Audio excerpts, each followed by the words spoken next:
인생길 70여 년을 달려 배움은 은퇴가 없다. 저자 도담 유순호 여러분께 인사드리겠습니다. 저는 뇌신경장애로 수전증이 있고 음성 발음도 어눌하여 대화에 자신이 없었죠. 상급 학교는 생각도 못하고 동생네 뒷바라지와 농사일을 도우며 청소년을 보냈습니다. 어머니는 44세의 젊은 나이로 하늘나라에 가셨습니다. 하늘이 무너진다라는 말이 사실로 다가왔죠. 시댁에서 차려준 건어물 가게를 차려 다락방으로 분가했죠. 고객을 대할 줄 몰라 물건은 점점 품질이 떨어지고 수입은커녕 빚만 늘어가는 상황에서 첫 아이를 출산했죠. 첫 아이 젖먹이며 전몸살로 고생하던 때였어요. 병원에서 수술로 염증을 도려내고 길다란 꼬지로 심지를 길게 밀어넣으면 마취도 없이 너무 아파서 병원이 떠나가라 큰 소리로 울었죠. 첫 아이가 학교에 입학하여 가정통신문에 부모 학력을 기재해야 했어요. 초등학교 졸업이라 적으면 아이가 상처받을까 두려워 중학교 졸업이라고 적어놓고 거짓으로 기록한 죄책감에 시달렸어요.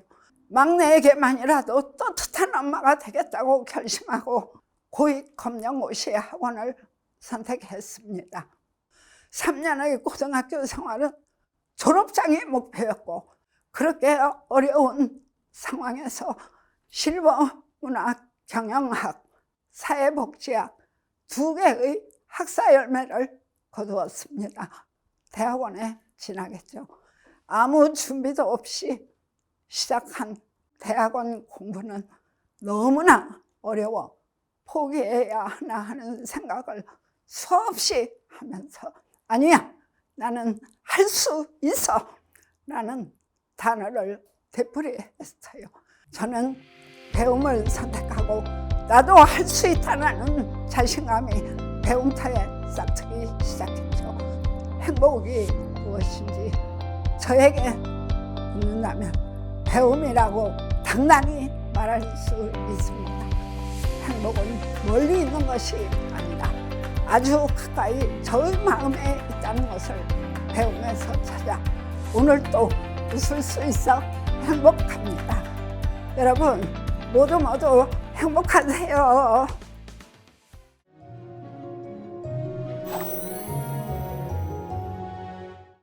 100세까지 따뜻한 보살핌으로 마음의 상처 치유하는 상담 전문가 장예진입니다. 수련회를 가려고 트렁크를 현관에 준비해 놓고 빨래를 널고 가야지 하고 베란다에 가서 빨래를 앞으로 넣는데 제 몸은 뒤로 가는 거예요. 왜 이러지? 다시 한번 빨래를 넣는데 제 몸이 그냥 뒤로 넘어가는 거예요. 여보 119 이 말이 끝이었습니다. 저는 이튿날 죽어서 하늘나라까지 갔습니다. 하나님을 만났는데 하나님이 다시 사명이 있으니 너는 내려가라 해서 저는 침상에 있는 내 침대로 내 영혼이 분리됐다가 제 육체 가운데로 들어오는 순간 눈을 뜨고 손가락을 움직일 때 아, 내가 이제 살았구나. 내가 살아서 내 딸을 보고 있는 내 모습이 너무 감격스러웠습니다. 많은 생각을 하게 됐습니다. 살아있다는 게 이런 거구나. 가족이라는 게 이런 거구나. 나의 현재 결핍은 내 마음의 상처, 성취감과 자신감까지 사라졌었습니다. 머리끝에서 발끝까지 류마티스 통증과 두통과 어지럼증, 대상포진 통증으로 내 의지와 상관없이 두 발을 다치는 사건을 겪게 됐습니다. 면역 저하로 입술은 나무 껍질처럼 되고 눈은 시려서 뜰 수도 없었고 참을 수 없는 고통이었지만 어쩔 수 없이 혼자 있었던 시간들이 많아졌습니다. 나는 심리치료사인데 침상에 누웠다가도 상담받고 싶어 하는 사람들, 전화로 페이스톡을 열고 대화로 사랑하는 마음으로 정말 따뜻한 보살핌으로 상담자의 말을 경청하면서 공감해주면서 대화를 나누며 시간을 보내게 되었습니다. 이제부터는 나는 100세까지 건강하게 마음껏 상담자들과 행복한 시간을 보내야 되겠다고 다짐했습니다. 이 만남의 복이 나에게는 인생의 터닝 포인트가 되었습니다. 아픔의 이 걸림돌이 나에겐 디딤돌이 되었습니다. 이 아픔이 나에게 온 기회가 되었기에 더욱 감사한 마음에 정말 행복한 마음으로 회복되었습니다. 변화에 필요한 2가지 결단을 하게 되었습니다. 첫 번째는 현재 이 상태에서 내가 벗어나지 않으면 안 될 절박한 내 모습. 2번째는 예진아, 지금 왜 주저앉아 있니? 제가 저에게 불러일으키는 말을 저에게 했습니다. 포기는 강력한 유혹입니다. 지금 자신이 하고 싶은 일을 시작하면 됩니다. 함께 외쳐보겠습니다. 칭찬하고 격려하고 축복하고 사랑합니다.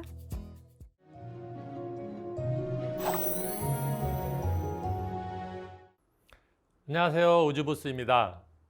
저는 딱 쉬운 마케팅이라는 브랜드로 지식 컨텐츠를 만들고 있는 컨텐츠 크리에이터고요.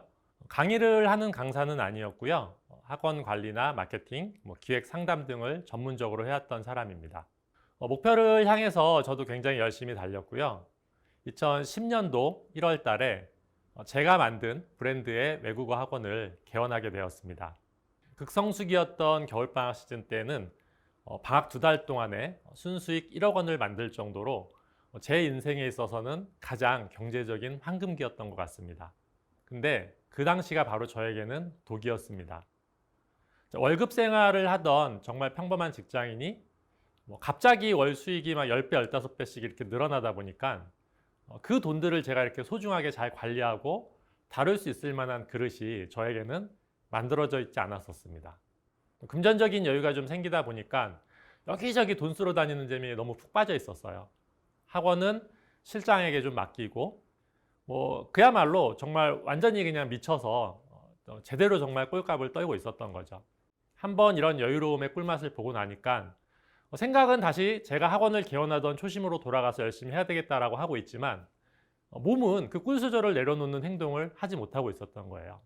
그렇게 뚝딱 무너지듯이 정말 크고 작은 문제들이 터지면서 매출은 계속 하락하고 있었습니다.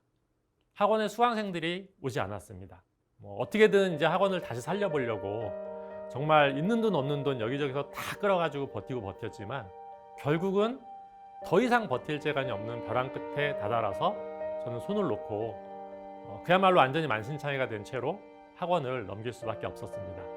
어쩌다가 내가 정말 이 지경까지 왔는지 그렇게 만들어 놓은 제 자신에 대한 어떤 무능함에 대한 원망들, 그리고 저만 바라보고 있는 어떤 가족들에 대한 미안함, 다시 제가 일어설 수 있는 길은 자본 없이 시작할 수 있는 사업이다라는 결론을 내리고 제가 가진 어떤 실무 능력들, 경험들, 노하우들 이런 것들을 컨텐츠로 만들어서 파는 1인 지식 사업만이 내가 승부를 볼 수 있는 길이다라고 저는 결론을 내렸습니다. 그렇게 마음을 먹은 다음부터는요, 정말 제가 컨텐츠화 시킬 수 있는 것들이 어떤 것들인지 계속해서 생각을 했고요. 하나씩 그거를 마인드맵으로 옮겨 적어서 다 기록을 해나가기 시작했습니다. 그렇게 저는 저의 첫 지식 컨텐츠 상품인 페이스북 광고 영상 강의 25강을 완성하게 되었고요. 컨텐츠를 판매하면서 꾸준하게 수익화를 이뤄낼 수 있었습니다. 작년 2월입니다. 딱 쉬운 마케팅이라는 브랜드로 다시 한번 사업자 등록을 냈고 지금 이 순간 저도 억대 연봉자의 한 사람으로서 떳떳하게 이 자리에 설 수 있게 되었습니다. 자, 지금 상황이 어떤 극한 상황일지라도 절대로 포기하시지 말라는 겁니다. 여러분들께서 포기하시는 순간에 여러분들이 안고 계시는 그 모든 고통들은 여러분들이 가장 사랑하는 가족들에게 고스란히 돌아간다는 것을 꼭 명심하시고 끝까지 버텨주시기 바랍니다. 반드시 이 순간은 어떻게든 지나가게 돼 있습니다. 경험자의 한 사람으로서 저도 열심히 응원드리겠습니다. 저의 이야기를 들어주셔서 감사합니다.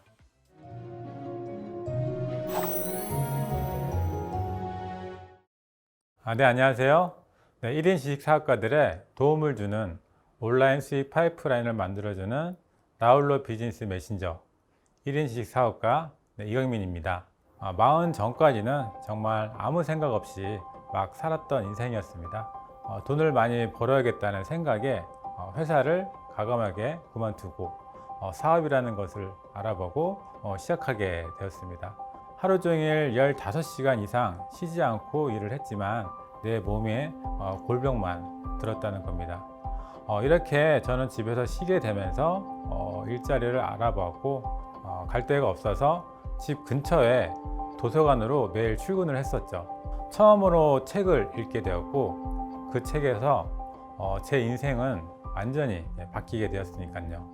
부자가 되는 길에도 추월 차선이라는 것이 있다는 것을 알게 되었고 부의 추월 차선을 타기 위해서 공부를 하기 시작했습니다. 네이버 카페를 통해서 엄청 활발하게 사람들은 활동을 하고 소통을 했습니다. 3천만 원씩 벌 수 있는 일이 있다는 게 저는 도무지 믿겨지지가 않았습니다. 저는 이 일이 제가 할 수 있는 일이라고 생각을 했고 혼자서 독학을 하기 시작했습니다. 그러던 순간 카페에서 수강생들을 모집한다는 것을 보고 저는 바로 지원을 했습니다. 나도 이제 부자가 될 수 있겠다라는 느끼고 있는 순간에 이 강의는 무료가 아니었습니다. 자그마치 400만 원이 넘는 돈이었어요. 별의별 생각이 다 났습니다. 할까 말까. 그렇게 처음으로 제휴 마케팅이라는 일을 시작하게 되면서 여러 가지 마케팅 툴을 배웠습니다. 열심히 했었지만 제 뜻대로 되는 일이 없었어요. 온라인으로 돈을 벌 수 있는 일을 찾기 시작했습니다. 그래서 운이 좋게 지금 제가 하고 있는 온라인 쇼핑몰을 시작을 해서 돈을 벌기 시작을 했어요. 나도 이제부터 부의 추월 차선을 타게 됐고 드디어 돈 나오는 파이프라인을 구축하게 된 셈이죠. 그러면서 제가 그 전에 했었던 제휴 마케팅을 제대로 하려고 알아보게 되었고 제휴 마케팅 네이버 카페에 있는 카페장을 만나서 이야기를 한번 했습니다. 역으로 저한테 제안을 했습니다. 자기 카페 회원이 많으니까 우리 카페 회원들한테 대표님이 알고 있는 내용을 강의를 좀 해주면 어떻겠냐는 말이었습니다. 워낙 내성적인 성격이었고 누가 앞에 서는 걸 한 번도 해본 적이 없었어요. 그래 한번 해보자 라는 생각으로 30명 앞에서 강의를 처음으로 하게 되었고 성공적으로 마치게 되었습니다. 저는 이걸 계기로 자존감이 급속도로 올라갔고 뭐든지 하면 된다는 것을 느꼈습니다. 여러분들이 더 발전을 하려면 절대 혼자서는 안 됩니다. 더 빠른 성장을 위해선 다른 사람들과 협업하고 함께 해야 합니다. 하루라도 빨리 수익 파이프라인을 여러 개 만드셔서 자고 있는 동안에도 돈이 들어오는 방법을 찾으시기를 바라겠습니다. 네, 1인 지식사업가의 성장을 도움을 주는 1인 지식사업가 이강민이었습니다. 감사합니다.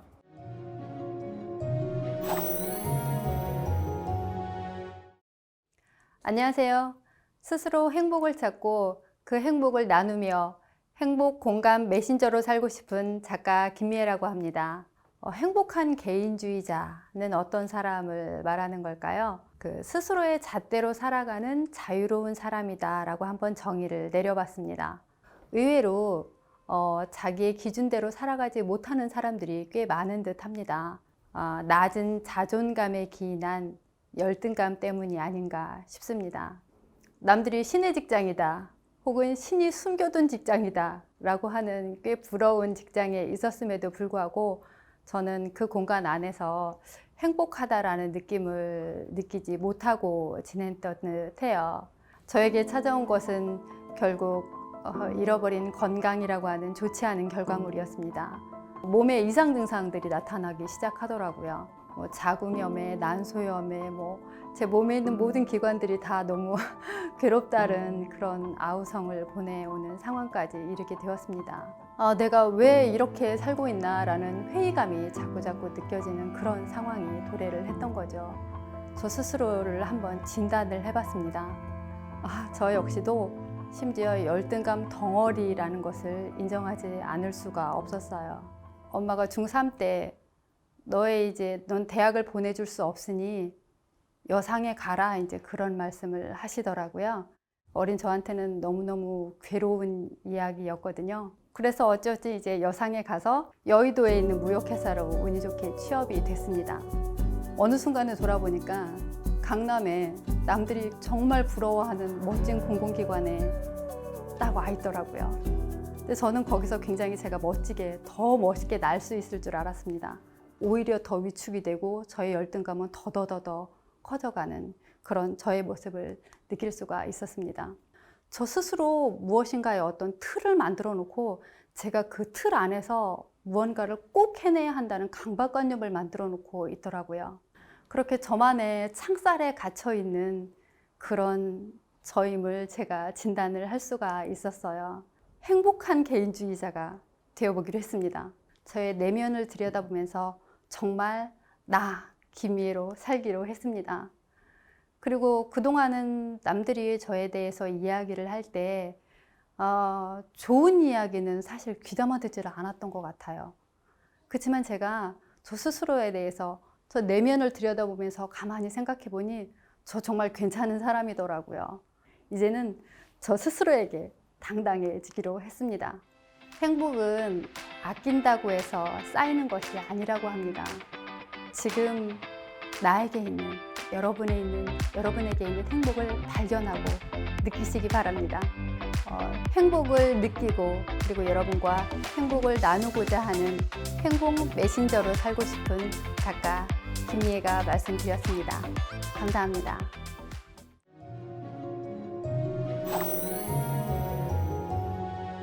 안녕하세요. 저는 조아라입니다. 여러분, 인생의 파도는 누구에게나 온다고 합니다. 저는 제 인생의 파도 3가지를 만났습니다. 진로의 어려움을 겪었습니다. 바로 1살 위인 연년생 오빠가 있고요. 저는 바로 아래 동생이었습니다. 오빠는 장손이라 칭찬을 많이 받았습니다.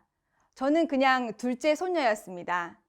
저는 오빠보다 힘도 약하고 몸도 작고 그래서 나는 공부로 인정을 받아야겠다라고 생각하고 공부를 열심히 했습니다. 입시 공부를 그만하고 싶은 마음에 의대는 포기하고 사범대 수학교육과에 진학했습니다.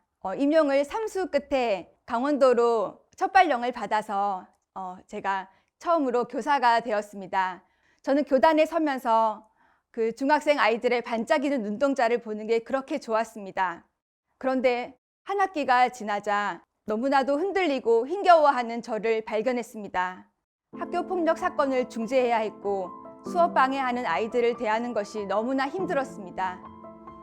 저는 이상과 너무나도 다른 현실에서 제 무능력을 탓하고 자책했습니다. 스피치 연수회도 가보고 성당 모임, 수녀원 피정도 가며 제 자신을 찾으려고 노력했습니다. 하지만 저는 이 숙제를 제대로 풀지 못하고 제가 할 수 있는 독립, 눈에 보이는 독립인 결혼을 서둘렀습니다. 제가 2번째로 파도를 만났는데요. 제가 둘째 아이를 7개월 만에 조산으로 낳은 일이었습니다. 저희 아이는 백질연화증이라는 뇌병변으로 인한 다리 쪽에 장애가 있습니다. 저는 아이에 대한 책임감을 크게 느꼈습니다. 그래서 남편에게 제 마음을 전달했습니다. 아이들은 같이 키우는 거다. 이 아이를 우리가 소유라고 생각하지 말고 독립된 존재로 이 세상을 살아갈 수 있도록 우리가 환경을 만들어주자 하는데 저희 부부는 의견을 일치하고 그렇게 아이를 열심히 키우게 됐습니다. 11월의 어느 날 저희 반 아이들 모두에게 편지를 쓰고 휴직을 했습니다. 환경의 변화로 이사를 가게 되었고 교사의 무거운 짐을 벗기 위해 행정직 시험에 도전했습니다. 그리고 저는 4개월 만에 합격하게 됩니다. 아이들과 텃밭을 가꾸고 초등학교 관사에서 살며 즐겁게 지낼 수 있었습니다. 이랬던 저에게도 다시 세 번째 파도가 닥쳤습니다. 갑상선 암이 발견된 것입니다. 저는 갑상선 암에 걸렸지만 내가 언제 죽더라도 나는 즐겁고 재밌게 살다가 죽겠다. 그렇게 마음을 편하게 먹고 지난 8월에 수술을 했습니다. 음식을 건강한 것으로 바꾸고 생활 습관도 운동도 제가 건강해질 수밖에 없는 습관으로 바꾸게 됐습니다. 지금은 너무너무 행복하고 기쁜 생활을 하고 있습니다. 우리 한 번 사는 인생이죠. 우리 당당하게 건강한 습관으로 부딪히면서 남들이 원하는 꿈이 아니라 정말 본인이 진짜 원하는 꿈을 위해서 모든 걸 던지고 실행하는 여러분이 됐으면 좋겠습니다. 지금까지 제 이야기를 경청해 주셔서 감사합니다.